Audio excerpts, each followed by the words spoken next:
जय जगन्नाथ पिलामाने। तो आज आम सप्तम श्रेणी साहित्य बहीर प्रथम पाठ कलामाणिक विषय आलोचना करवा। प्रश्नपत्र विषय सो प्रथम प्रश्न दीची निधन संखाली मोर दरिद्र पसरा क्या कहुई। तो क्या कहुई श्रीकृष्ण को कहुई।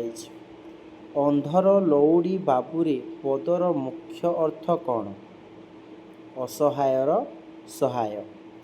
धीर घेन काननरे एठारे धीर शब्द कवितार क्यों अर्थरे व्यवहृत होइछि? धीर यानी ज्ञानी मानक उद्देश्य कहुई। कान डेरी थाई एका तो बेणु गीत को आज किंपा शुभु नहीं भावुकी मन को भावुची मन को। यही पादरे क्यों भाव को प्रकाश पाउछि? जेतेबेले माता यशोदा व्यस्त विव्रत हो जाइछन्ति। दुई नंबर प्रश्न देखा क स्तंभरे थिबा शब्द गुड़िकर प्रकृत अर्थ ख स्तंभरे अछि ताहा बाछि मिलाइबा। सो निधन गरीब, नंदन पुत्र, अधाम राबिड़ी, मृदु कमल, बारुथाई मना करुथाई। परवर्ती प्रश्न देखा यही कवितार किछि पद्यांश निम्न दिया जाइछि। को पढ़ी बुझी दलर आलोचना करी सरल भाषा लिख। कौन प्रश्न डाकिनी लोभांती बोली डरू थाऊ मने बार बार बारू थाई जीवापाई बने कलामाणी करे। तो लिखा डाकिनी लोभांती डट कलामाणी करे प्रदत्त पद्यांशटी अभिमन्यु सामंतसिंहारଙ୍କ रचित कलामाणी करे शीर्षक पद्यरू आनीत।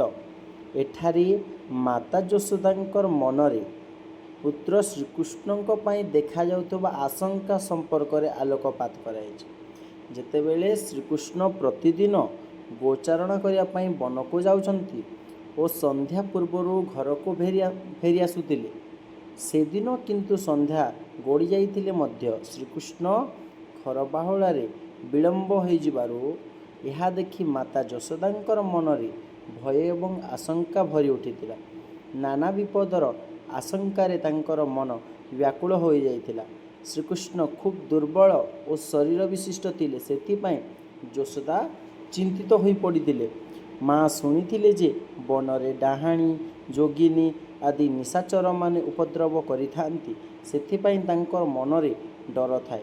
तेणु से दुर्बल शरीर विशिष्ट एकमात्र पुओ श्रीकृष्ण को वन को पठाइबार बारण करुथिले।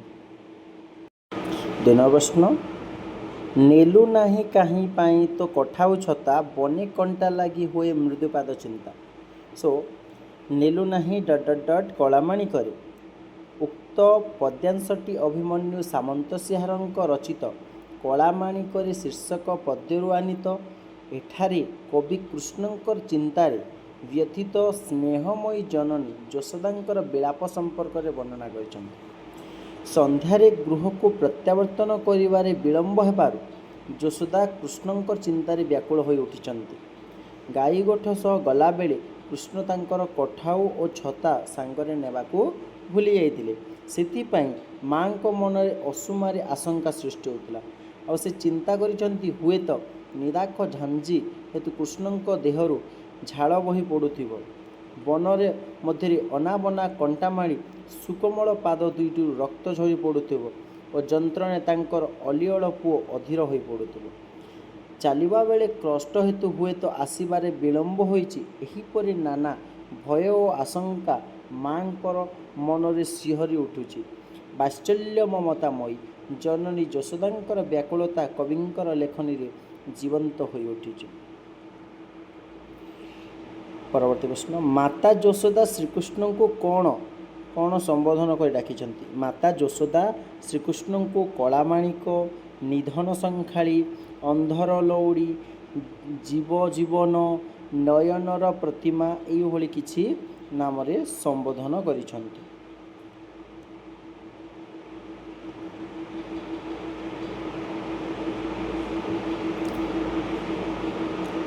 श्रीकृष्णंकर क्यों सब कार्य मने पकाई माता यशोदा भाली होतिले? माँ मन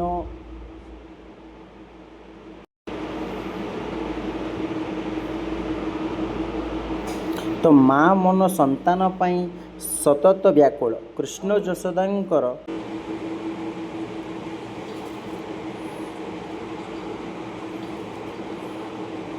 ଶ୍ରୀକୃଷ୍ଣଙ୍କର କେଉଁ ସବୁ କାର୍ଯ୍ୟକୁ ମନେ ପକାଇ ମାତା ଯଶୋଦା ଭାଳି ହେଉଛନ୍ତି? ମା'ର ମନ ସନ୍ତାନ ପାଇଁ ସତତ ବ୍ୟାକୁଳ। କୃଷ୍ଣ ଯଶୋଦାଙ୍କର ଏକମାତ୍ର ସନ୍ତାନ ଥିଲେ। ମା'ଙ୍କ ବାରଣ ସତ୍ତ୍ୱେ ତାଙ୍କର ଆଦରର ଧନ କୃଷ୍ଣ ଗୋରୁ ଚରାଇବାକୁ ବଣକୁ ଯାଇ ଫେରିବାରେ ଯେତେବେଳେ ବିଳମ୍ବ କରିଛନ୍ତି, ତେଣୁ ସ୍ନେହମୟୀ ମମତାମୟୀ ମା'ର ହୃଦୟ ଅହେତୁକ ଭୟ ଓ ଆଶଙ୍କାରେ ଥରି ଉଠିଛି ଓ କୃଷ୍ଣଙ୍କୁ ଘରେ ଅଧାମ, ବଟିକା, ସର ଆଦି ସୁସ୍ୱାଦୁ ଖାଦ୍ୟ ରୁଚେ ନାହିଁ। ଲହୁଣୀ ମାଗି ମାଗି ନୃତ୍ୟ କରିବା, ଅଳି ଅଝଟ କରି ତଳେ ଗଡ଼ିଯିବା, ଧୂଳିଧୂସର ହୋଇ କଳରେ ଲୋଟିଯିବା ଭଳି କୃଷ୍ଣଙ୍କ ଶିଶୁସୁଲଭ ଚପଳତାକୁ ମା ମନେ ପକାଇ ଭାଳି ହେଉଛନ୍ତି। ଜଙ୍ଗଲରେ ଡାହାଣୀ ଓ ରାକ୍ଷସଙ୍କର ଉପଦ୍ରବ ହେଉଥିବ, ଟାଣ ଖରାର ଶ୍ରମ ଝାଳ ବୋହି ଯାଉଥିବ, ପାଦରେ କଣ୍ଟା ଫୁଟି କଷ୍ଟ ହେଉଥିବ, ଏମିତି କେତେ କଥା ଭାବି ମା ଯଶୋଦା ବିଳାପ କରୁଛନ୍ତି। ପରବର୍ତ୍ତୀ ପ୍ରଶ୍ନ, ଝାଳ ବହୁଥିବା ଅଙ୍ଗୁ ଲାଗି ଝାଞ୍ଜି ଖରା, ଶ୍ରମ ପାଇଁ ତରୁ ତଳେ ବସିଥିବୁ ପରା କଳା ମାଣିକରେ। ତ ଏହି ଦୁଇ ଧାଡ଼ିକୁ ଧ୍ୟାନ ଦେଇ ପଢ଼। ତୁମେ କ'ଣ ବୁଝୁଛ କୁହ? ଝାଞ୍ଜି ଖରାରେ ତୁମେ ବାହାରେ କାମ କରୁଥିବା ବେଳେ ଯେଉଁ କଷ୍ଟ ଅନୁଭବ କର, ତାହା ଏଠାରେ ଲେଖ। ତ ଏଇ ଦୁଇ ଧାଡ଼ିରୁ ମୁଁ ବୁଝୁଛି ଯେ ଶ୍ରୀକୃଷ୍ଣ ବଣ ଭିତରେ ବୁଲୁଥିବା ବେଳେ ଝାଞ୍ଜି ଖରା ତାଙ୍କ ଦେହରେ ବାଜି ଝାଳ ବୋହୁଥିବ। ପରିଶ୍ରମ ହେତୁ ସେ କୌଣସି ଏକ ଗଛର ଛାଇ ତଳେ ବସିଥିବେ। ଝାଞ୍ଜି ଖରାରେ କାମ କଲାବେଳେ ଦେହରୁ ଝାଳ ବୋହେ, ପ୍ରବଳ ଶୋଷ ଲାଗେ, ମୁଣ୍ଡ ବୁଲାଏ ଓ କୌଣସି ଛାଇ ସ୍ଥାନକୁ ପଳାଇ ଯିବାକୁ ମନ ହୋଇଥାଏ। କେବଳ ଶ୍ରମିକମାନେ ଏପରି ଝାଞ୍ଜି ଖରାରେ କାମ କରୁଥିବାର ଦେଖିଛ କି? ଯଦି ଦେଖିଛ, ତେବେ ସେମାନଙ୍କର ଅନୁଭବକୁ ସାଙ୍ଗସାଥି ସହ ଆଲୋଚନା କରି ଲେଖ।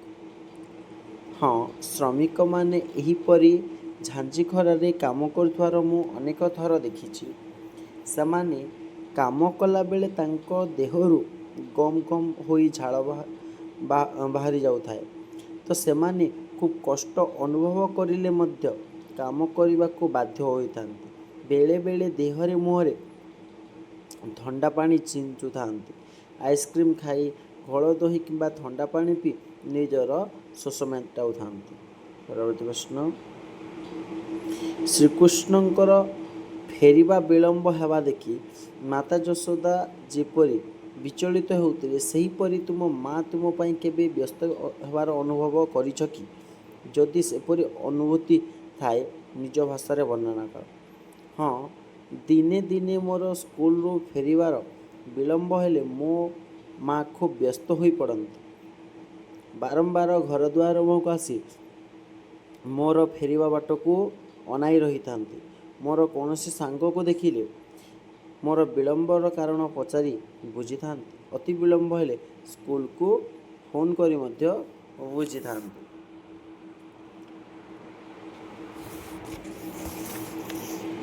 ପରବର୍ତ୍ତୀ ପ୍ରଶ୍ନ, ଯଦି ତୁମକୁ ଶ୍ରୀକୃଷ୍ଣଙ୍କ ସହ କଥାବାର୍ତ୍ତା ହେବାର ସୁଯୋଗ ମିଳେ, ତେବେ ତୁମେ ତାକୁ କ'ଣ କ'ଣ ପଚାରନ୍ତ? ମୋତେ ଯଦି ଶ୍ରୀକୃଷ୍ଣଙ୍କ ସହିତ କଥା ହେବାର ସୁଯୋଗ ମିଳନ୍ତା, ତେବେ ପ୍ରଥମେ ତାଙ୍କୁ ପଚାରନ୍ତି ଯେ ସେ କେମିତି ବଂଶୀ ବଜାଉଥିଲେ, ମାତା ଯଶୋଦା ଦେଉଥିବା ସର ଲବଣୀ କାହିଁକି ଖାଉନଥିଲେ, ବଣକୁ ଗୋରୁ ଚରାଇ ଗଲାବେଳେ କୋଳି ଖାଉଥିଲେ କି ନାହିଁ, ଏତେ ବଡ଼ ଅସୁରଙ୍କୁ ସେ କେମିତି ମାରିଲେ, ଏଇଭଳିଆ କିଛି ଭିନ୍ନ ଭିନ୍ନ ପ୍ରଶ୍ନ ପଚାରିଥାନ୍ତି। ଯେପରି ଜନକ ଜନନୀ ମିଶିଲେ ଜନକ ଜନନୀ, ସେହିଭଳି ମାତା ପିତା, ଟଙ୍କା ପଇସା, ଭଲ ମନ୍ଦ, ଗଛ ଲତା, ଫୁଲ ଫଳ, ଦିନ ରାତି, ହସ କାନ୍ଦ। ଶ୍ରୀକୃଷ୍ଣଙ୍କ ସହିତ ସମ୍ପର୍କ ଥିବା ଶବ୍ଦ ସହିତ ଲବଣୀ, ଛତା, କଠାଉ, ବେଣୁ, ଗୋଟିକା, ଅଧାମ, ସର, କ ସ୍ତମ୍ଭ ଓ ଖ ସ୍ତମ୍ଭରେ କେତେକ ଧାଡ଼ି ଦିଆଯାଇଛି। ଯେଉଁ ଧାଡ଼ି ସହ ଯାହାର ସମ୍ପର୍କ ଅଛି ତାହାକୁ ଗାର ଟାଣି ମେଳା। ନେଲୁ ନାହିଁ କାହିଁ ପାଇଁ ତ କଠାଉ ଛତା। ତ ହେଇଯିବ ପିଲେ ବନେ କଣ୍ଟା ଲାଗି ହୋଏ ମୃଦୁ ପାଦ ଚିହ୍ନିତ। ବୃଦ୍ଧକାଳେ ତୁ ମୋହର ଏକଇ ନନ୍ଦନ, ହୃଦତାପ ବିନାଶନେ ତୁ ହରିଚନ୍ଦନ। ଡରୁଥାଉ ଅନ୍ଧାରକୁ ରଖିଯାଉ ଗୋରୁ, ଜନକ ଜନନୀ ସୁଖ କାହିଁ ପାଇଁ ସାରୁ। ନିଧନ ସଂଖାଳି ମୋର ଦରିଦ୍ର ପସରା, ଅନ୍ଧର ଲଉଡ଼ି ବାବୁରି ହୃଦରତ୍ନ ହାର। ନିଶାଚର ମାତିବାର ଶୁଭିଛି ଶ୍ରୁତିକି, ମୁଁ ଡଙ୍କୁଣି ଛାଡ଼ିଦେଲି ବନକୁ କାହିଁକି।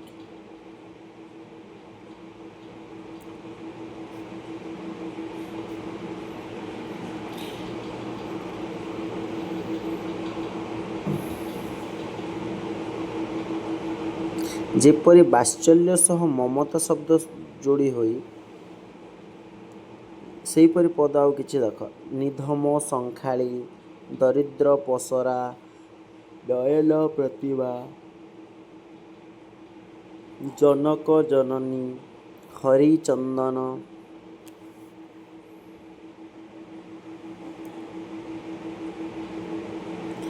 ପ୍ରଶ୍ନ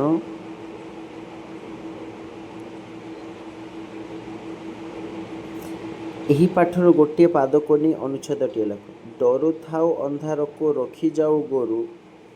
ତ ଶ୍ରୀକୃଷ୍ଣଙ୍କ ଶରୀର ଅତ୍ୟନ୍ତ ଦୁର୍ବଳ ଥିଲା। ମା ଯଶୋଦାଙ୍କର ସେ ଥିଲେ ଅସହାୟ ଲୋକର ସାହା ପରି। ସେ ସର୍ବଦା ଅନ୍ଧାରକୁ ଡରନ୍ତି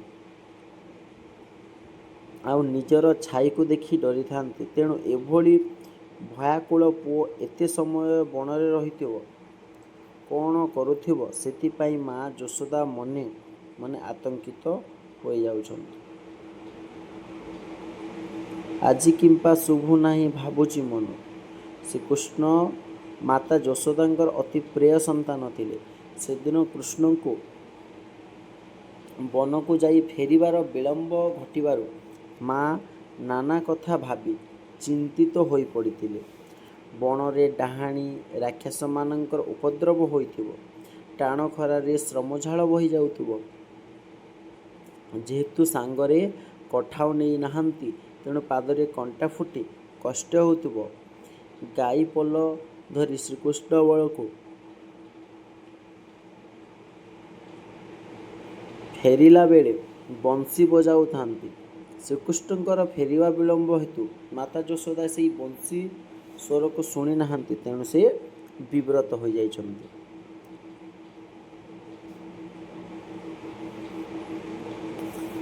ଗ୍ରୀଷ୍ମ ଋତୁରେ କେଉଁ ସବୁ ଦୁର୍ଘଟଣା ଘଟେ ତାହାର ତାଲିକା କର ଓ ସେଥିପାଇଁ କେଉଁ ସବୁ ସତର୍କ ଅବଲମ୍ବନ କରିବ। ଗ୍ରୀଷ୍ମ ଋତୁରେ ଅଂଶୁପାତ ହୁଏ। ବିଭିନ୍ନ ସ୍ଥାନରେ ଘର ପୋଡ଼ିଯାଏ। ବେଳେ ବେଳେ କାଳ ବୈଶାଖୀ ହୋଇ ଧନଜୀବନ ହାନି ହୁଏ। ଅଂଶୁଘାତରୁ ସୁରକ୍ଷା ପାଇଁ ଆମେ ଖରାବେଳେ ବାହାରକୁ ନ ଯିବା ଉଚିତ। ଯଦି ଜରୁରୀ କାମ ଯୋଗୁଁ ଯିବାକୁ ପଡ଼େ, ତେବେ ପାଦରେ ଜୋତା, ମୁଣ୍ଡରେ ଓଦା ଗାମୁଛା କିମ୍ବା ଛତା ଓ ହାତରେ ପାଣି ବୋତଲ ନେଇଯିବ। ଘର ପୋଡ଼ି ହେଲେ ସଙ୍ଗେ ସଙ୍ଗେ ଅଗ୍ନିଶମ କର୍ମଚାରୀଙ୍କୁ ଫୋନ୍ କରି ନିଆଁ ଲିଭାଇବା ବ୍ୟବସ୍ଥା କରିବାକୁ ପଡ଼ିବ। କାଳବୈଶାଖୀ ସମୟରେ ଘରୁ ବାହାରକୁ ଯିବା ଅନୁଚିତ।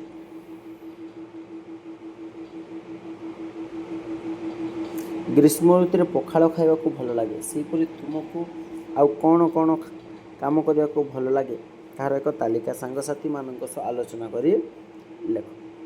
ହଁ, ଗ୍ରୀଷ୍ମ ଋତୁରେ ପଖାଳ ଖାଇବାକୁ ଭଲ ଲାଗେ। ମୋତେ ଏହି ଋତୁରେ ଆଇସ୍କ୍ରିମ୍, ଘୋଳ ଦହି, କାକୁଡ଼ି, ତରଭୁଜ ଖାଇବାକୁ ଭଲ ଲାଗେ। ବାରମ୍ବାର ଗାଧୋଇବାକୁ ମନ ହୁଏ। ସବୁବେଳେ ଥଣ୍ଡାରେ ରହିବାକୁ ଇଚ୍ଛା ହୁଏ। ତ ଏବେ ଆମେ ପିଲେ ବସ୍ତୁନିଷ୍ଠ ପ୍ରଶ୍ନୋତ୍ତର କିଛି କରିବା। ଅପସନ୍ ବାଲା ତ ଦେଖିନେବା କଳାମାଣିକ କବିତାଟି କେଉଁ ବହିରୁ ଆସିଅଛି? ବିଦଗ୍ଧ, ଚିନ୍ତାମଣି, ତପସ୍ୱିନୀ, ପ୍ରଣୟବଲ୍ଲରୀ ଓ ପ୍ରେମକଳା। ସଠିକ୍ ଉତ୍ତରଟି ହେଇଯିବ ଅପସନ୍ ନମ୍ବର କ ବିଦଗ୍ଧ ଚିନ୍ତାମଣି। ବିଦଗ୍ଧ ଚିନ୍ତାମଣି। କଳାମାଣିକ କବିତାଟି କେଉଁ କବିଙ୍କର କୃତି ଅଟେ? ତ 2 ନମ୍ବର ପ୍ରଶ୍ନର ଉତ୍ତର ହେଇଗଲା ଅଭିମନ୍ୟୁ ସାମନ୍ତ ସିଂହ। କଳାମାଣିକରେ କବିତା ବିଦଗ୍ଧ ଚିନ୍ତାମଣି କାବ୍ୟର କେଉଁ ଛାନ୍ଦରୁ ଆସିଅଛି? 67 ଛାନ୍ଦ। ନିମ୍ନୋକ୍ତ ମଧ୍ୟରୁ କେଉଁଟି ଅଭିମନ୍ୟୁ ସାମନ୍ତ ସିଂହଙ୍କ ରଚନା ନୁହେଁ? ନାନାବାୟ ଗୀତ। କଳାମାଣିକ କବିତାରେ ମାତାଙ୍କର କେଉଁ ମୁଖ୍ୟ ଭାବ କବି ପ୍ରକାଶ କରିଛନ୍ତି?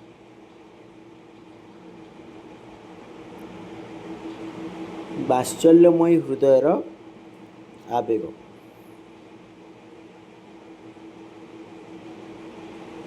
ଧୀର ଘେନ କାନନରେ କୃଷ୍ଣ ବିଳମ୍ବିତ। ଏଠାରେ କବିତାଂଶରେ ଧୀରେ କାହାକୁ ସମ୍ବୋଧନ କରାଯାଉଛି? ପଣ୍ଡିତମାନଙ୍କୁ। କଳାମାଣିକ କାହାକୁ କୁହାଯାଇଛି? ଶ୍ରୀକୃଷ୍ଣ। ବୃଦ୍ଧକାଳେ ତୁ ମୋହର ଏକୋଇ ନନ୍ଦନ ବୋଲି କାହାକୁ କୁହାଯାଉଛି? 8 ନମ୍ବର ହେଇଯିବ ଓ ଶ୍ରୀକୃଷ୍ଣଙ୍କୁ। 9 ହୃଦତାପ ବିନାଶନେ ତୁ ହରିଚନ୍ଦନ। ଏହି ପଦ୍ୟାଂଶରେ ହରିଚନ୍ଦନ କାହାକୁ ଲକ୍ଷ୍ୟ କରି କୁହାଯାଇଛି? ଶ୍ରୀକୃଷ୍ଣଙ୍କୁ ଲକ୍ଷ୍ୟ କରି କୁହାଯାଇଛି। ନେଲୁ ନାହିଁ କାହିଁ ପାଇଁ ତୋର କଠାଉଛତା। ଏହି ପଦ୍ୟାଂଶରେ ମା'କୁ କେଉଁ ମନୋଭାବ ପ୍ରକାଶ ପାଉଛି? ପୁଅର ଗୋଡ଼ରେ କଣ୍ଟା ପଶିଯିବାର ଭୟ। ମୁଁ ଡଙ୍କୁଣି ଛାଡ଼ିଦେଲି ବନକୁ କାହିଁକି? ଆଶଙ୍କାରେ କହିଛନ୍ତି। ନିଶାଚର ମାତିବାର ଶୁଭିଛି ଶ୍ରୁତିକୁ। ଏହି ପଦ୍ୟାଂଶରେ ନିଶାଚର କାହାକୁ ଲକ୍ଷ୍ୟ କରି କୁହାଯାଇଛି?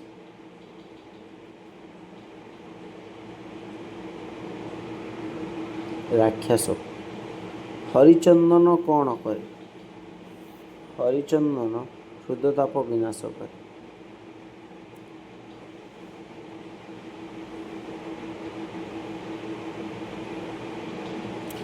ଶ୍ରୀକୃଷ୍ଣ ନାଚି ନାଚି ମା'ଙ୍କୁ କ'ଣ ଲାଞ୍ଚ ମାଗନ୍ତି? ଲବଣୀ। ନିମ୍ନୋକ୍ତ ମଧ୍ୟରୁ ବାତ୍ସଲ୍ୟ ମମତାର ଅର୍ଥ କେଉଁଠି?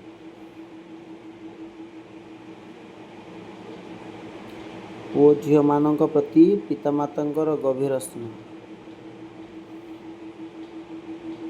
ନିମ୍ନୋକ୍ତ ମଧ୍ୟରୁ କେଉଁଟିକୁ କୃଷ୍ଣ ଡରନ୍ତି ବୋଲି ଯଶୋଦା କହିଛନ୍ତି? ତ ବଂଶୀ। ଉତ୍ତର ହେଇଗଲା ବଂଶୀ।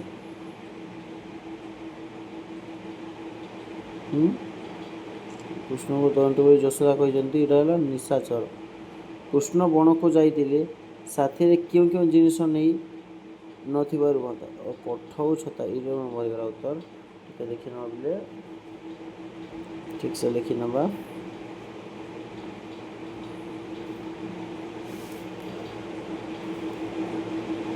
ଅଧାମର ଅର୍ଥ ନିମ୍ନୋକ୍ତ ମଧ୍ୟରୁ କେଉଁଟି? ଅଧାମର ଅର୍ଥ ରାବିଡ଼ି। ଅଧାମର ଅର୍ଥ ରାବିଡ଼ି। ଯଶୋଦା କ'ଣ ପାଇଁ କାନ ଡେରିଥାନ୍ତି? ଶ୍ରୀକୃଷ୍ଣଙ୍କର ବଂଶୀ ସ୍ୱନ ପାଇଁ। ଶ୍ରୀକୃଷ୍ଣ ବଣକୁ ଯାଉଥିବାରୁ ଯଶୋଦାଙ୍କ ମନରେ କି ଭାବ ଉଦ୍ରେକ ହେଲା?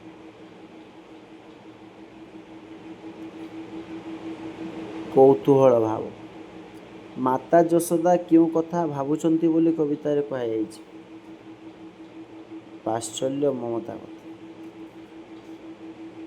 ବନେ କଣ୍ଟା ଲାଗି ହୁଏ ଡେସ୍ ପାଦ ଚିନ୍ତା ପାଦ ପୂରଣ।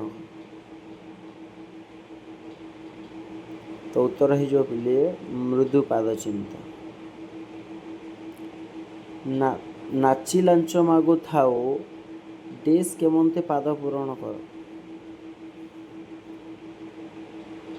ଲବଣ।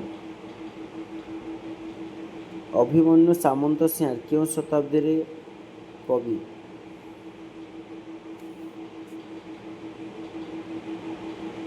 24 ନମ୍ବର ଘ ଅଷ୍ଟାଦଶ।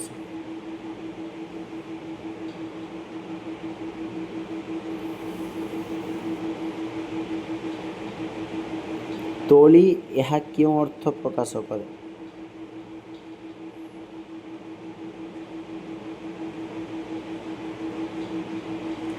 ପଚିଶ ନମ୍ବର ପ୍ରଶ୍ନ ତୋଳି ଏହାର ଅର୍ଥ ହେଉଛି ପ୍ରକାଶ କର। ଉତ୍ତର ଆସିବ ଟିକି ଧରିବ। ସାରୁ ଏହା କେଉଁ ଅର୍ଥ ପ୍ରକାଶ କରେ? ଶେଷ କରୁ। ନିଧନ ସଙ୍କାଳି ମୋର ଦରିଦ୍ର ପସରା ରେଖାଙ୍କିତ ଶବ୍ଦଟିର ଅର୍ଥ କ'ଣ? ତ ରେଖାଙ୍କିତ ଶବ୍ଦଟିର ଅର୍ଥ ହେଲା ଧନହୀନ। ମାତା ଯଶୋଦା ନିଜକୁ ଡଙ୍କୁଣୀ ବୋଲି କାହିଁକି କହିଛନ୍ତି?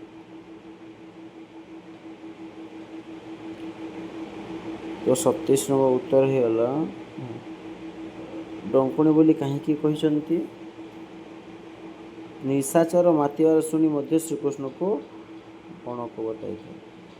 ଯଶୋଦା ଶ୍ରୀକୃଷ୍ଣଙ୍କୁ ଲକ୍ଷ୍ୟ କରି ପ୍ରତ୍ୟକ୍ଷ ଭାବରେ କେଉଁ କଥାଟି କହିନାହାନ୍ତି?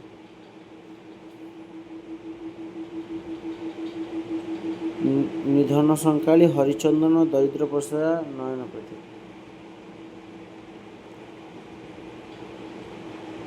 ଉତ୍ତର ରହିଗଲା 29 ନମ୍ବର ଖ ହରିଚନ୍ଦନ।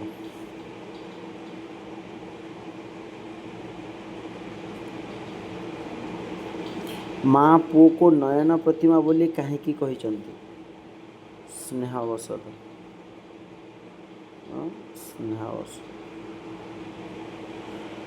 ଗୋଟିକା ଅଧାମ ସର ନରୁଚଇ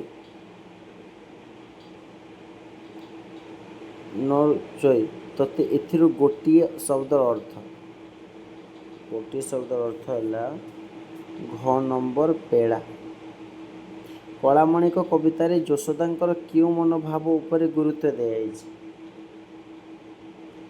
ସନ୍ତାନ ପ୍ରତି ମମତା।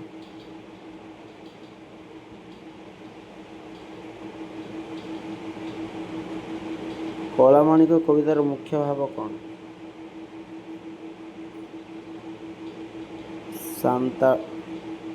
ମୁଖ୍ୟ ଭାବ ହେଉଛି